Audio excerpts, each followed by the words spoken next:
en cuanto a la postura, porque siento, pues hay personas que lo hacen encima de la mesa, pero siento que al hacer cada vez estoy encima de, o sea, uno estando parado pierde como esa potencia de golpe. Ah, importante. Cuando ustedes van a estar de pie, el paciente tiene que estar a nivel de la cadera, de tu cadera, para que eso te permita extender los brazos. Mira, por ejemplo, que si yo extiendo los brazos, pues mis brazos van a dar más o menos a nivel de la cadera. El paciente tiene que estar en una altura inferior a eso. Porque, por ejemplo, si tenemos una mesa de examen clínico, una mesa de consulta, esa mesa va a ser más o menos a esta altura, entonces yo no puedo generar una flexión total de los brazos. Esto ya si es un animal pequeño y solo voy a utilizar la mano, bueno, quizás se puede, pero de lo demás, para siempre que tenga que realizar extensión de los brazos, el paciente tiene que estar bajito. Si no tienen una mesa baja, más o menos como tipo este escritorio o más bajita, la recomendación es o se suben a la mesa o bajan al paciente al suelo, pero tienen que garantizar una extensión del torso y de los brazos. Y según el tipo de tórax, acá ya nos empiezan a aparecer varias consideraciones de acuerdo a los tamaños de nuestros pacientes. En una raza mediana, grande o gigante con un tórax redondeado, ¿qué raza se les ocurre que tiene un tórax redondeado? Un golden, un labrador, un bernés de la montaña. ¿Listo? No tienen la extensión que tiene el tórax de un, por ejemplo, de un bulldog inglés, y tampoco tienen la de un galgo, sino es un tórax un poquito más de tipo redondeado. Se tienen que colocar las manos sobre la parte más ancha o más prominente del tórax, y uno termina generando unas contracciones que van a aumentar la presión intratorácica de manera general.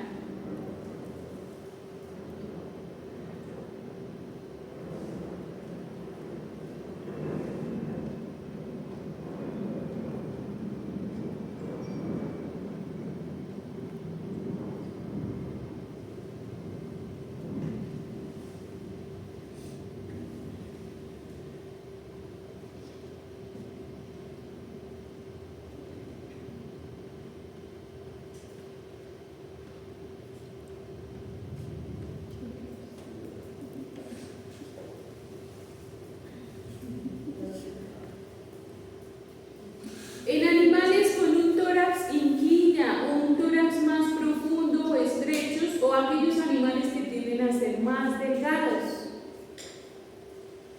las compresiones se realizan directamente sobre la ubicación del corazón. Entonces sería el costado izquierdo, entre más o menos el tercer a quinto espacio intercostal y en la parte más ventral.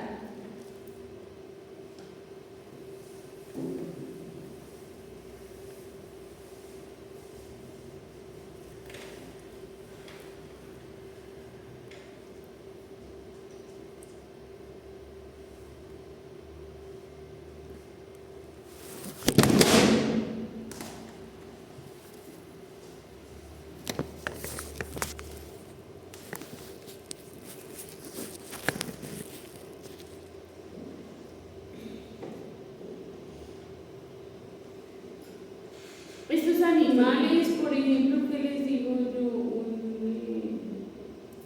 Un galgo, pero también ahí entraría un gran danés. Ellos tienden a ser bastante delgados, y hay otro, el Weimaraner, grisecito, también. Son animales que a veces uno les alcanza inclusive hasta notar el pulso o la frecuencia cardíaca a simple vista. Uno ve como el corazoncito brinca acá en la parte izquierda y en los espacios intercostales indicados. Entonces en ellos podemos ser mucho más puntuales o cercanos al corazón para ejercer las compresiones. Resulta que los bulldog inglés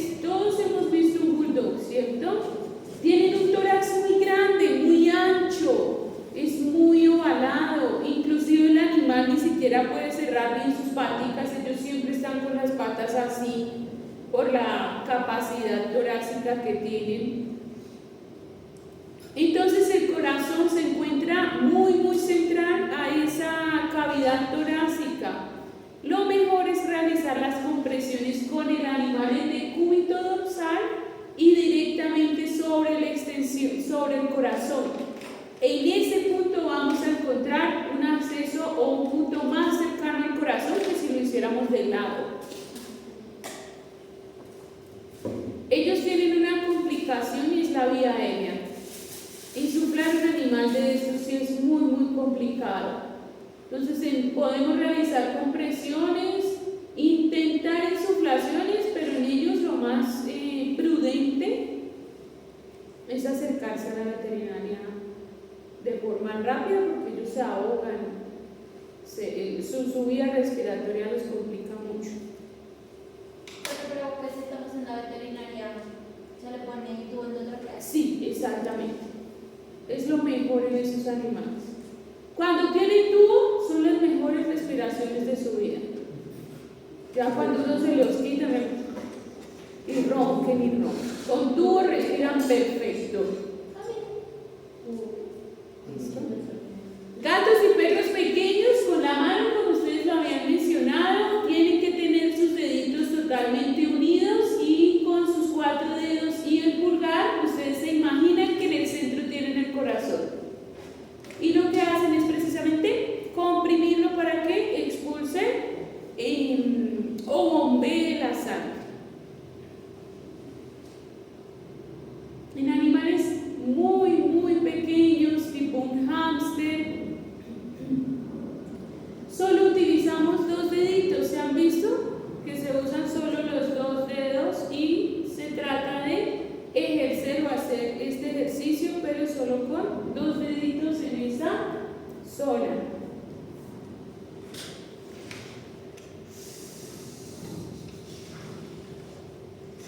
Es de vital importancia, muchachos, que ustedes tengan fuerza en el momento en el que van a hacer las compresiones. No sean delicados. Obviamente que si es un animal pequeño, tienen que medir su fuerza, pero deben tener o deben hacer el ejercicio con contundencia de acuerdo al animal que tengan. Entre mayor comprensión realicen, hay una mayor garantía de que el ejercicio sí se está o sí está dando beneficios o frutos para el paciente.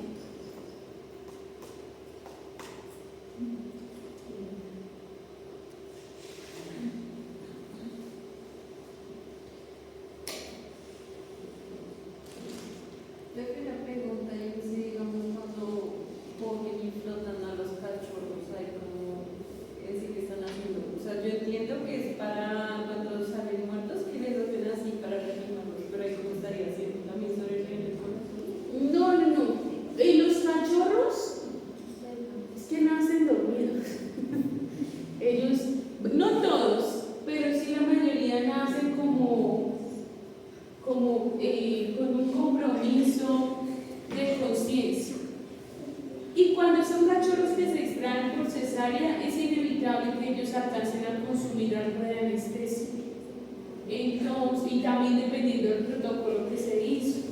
Los cachorros tienden a nacer con una dificultad respiratoria, pues por el cambio de respiración. Y cuando se frotan precisamente en las costillas para generar un estímulo en la parte pulmonar.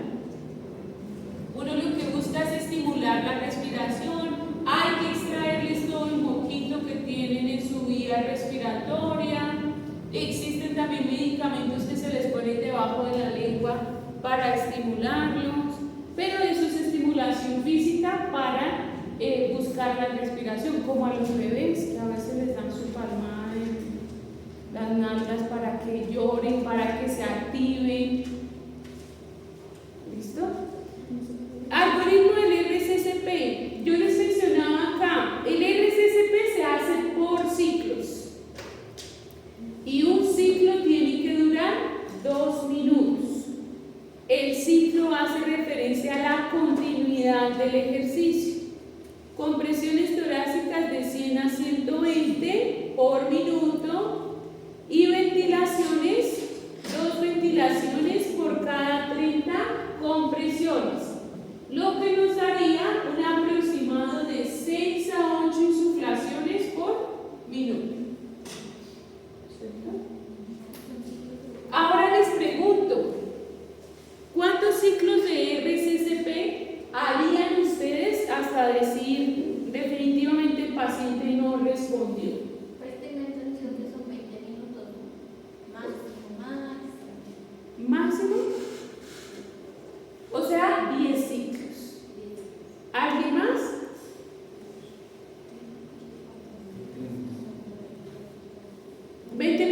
parece mucho o poco? Mucho. Mucho.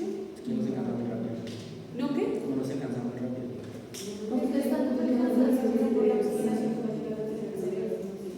Por eso es indispensable las insuflaciones, porque hay personas que solo se concentran en las compresiones. ¿Listo? 20 minutos. 20 minutos es el mínimo.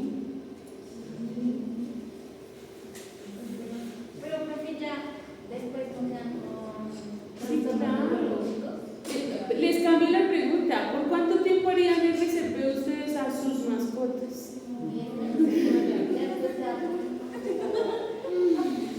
Resulta, muchachos, que el tema que mencionan, el tema de la oxigenación, el cerebro y las posibles complicaciones que se puedan llegar a presentar después de un RCCP muy prolongado, perdón. Y por eso es importante realizar la insuflación, hacerlo de manera correcta, pues para que el paciente realmente sí se esté oxigenando.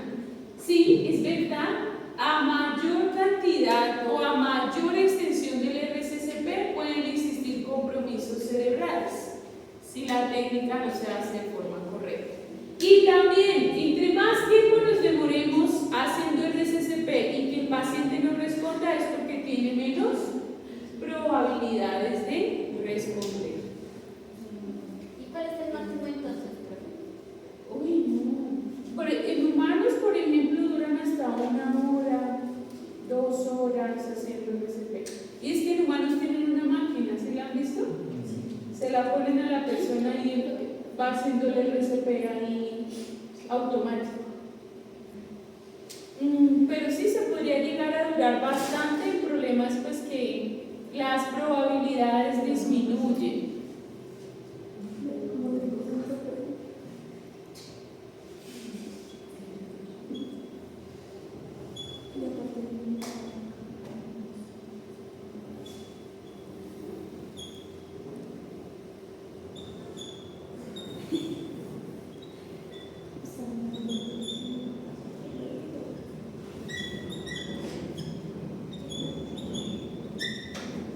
Resulta que en resucitación aparecen dos conceptos: soporte vital básico y soporte vital avanzado. El soporte vital básico es el RCCP, porque es que el RCCP lo podemos hacer absolutamente todos los que estamos acá.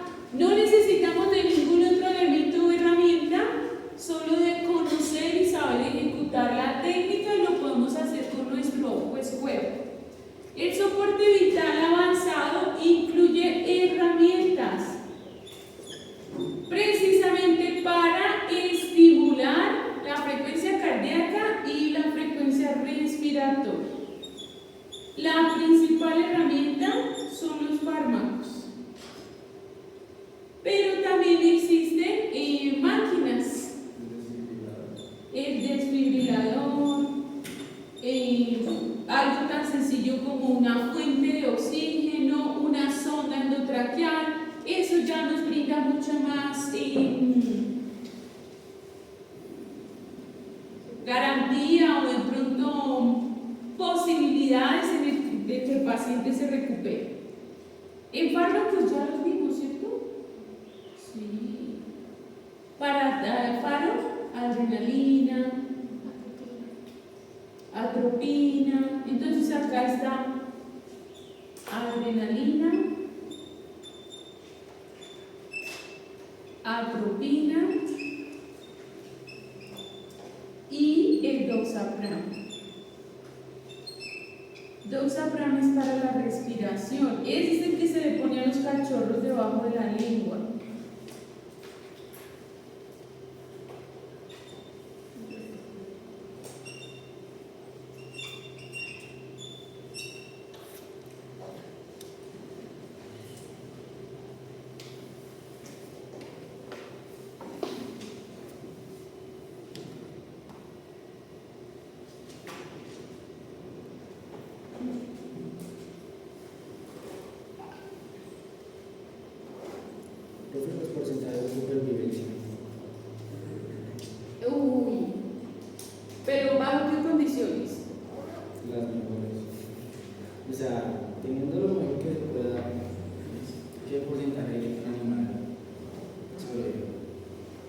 después de un paro.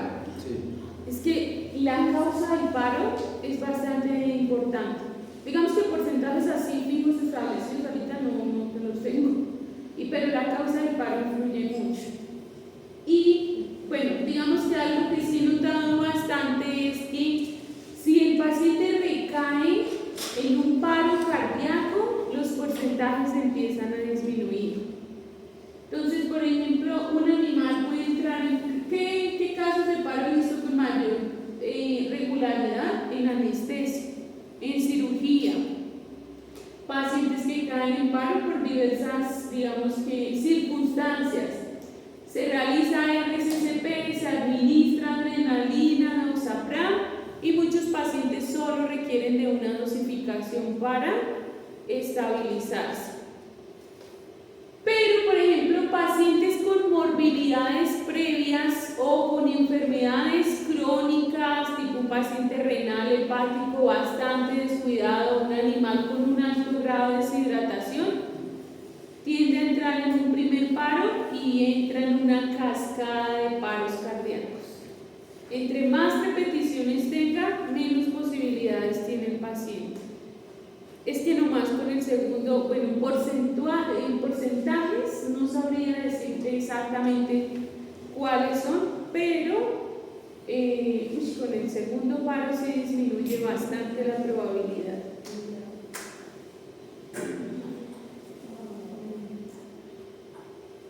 Les voy a mostrar un videito, dos videitos.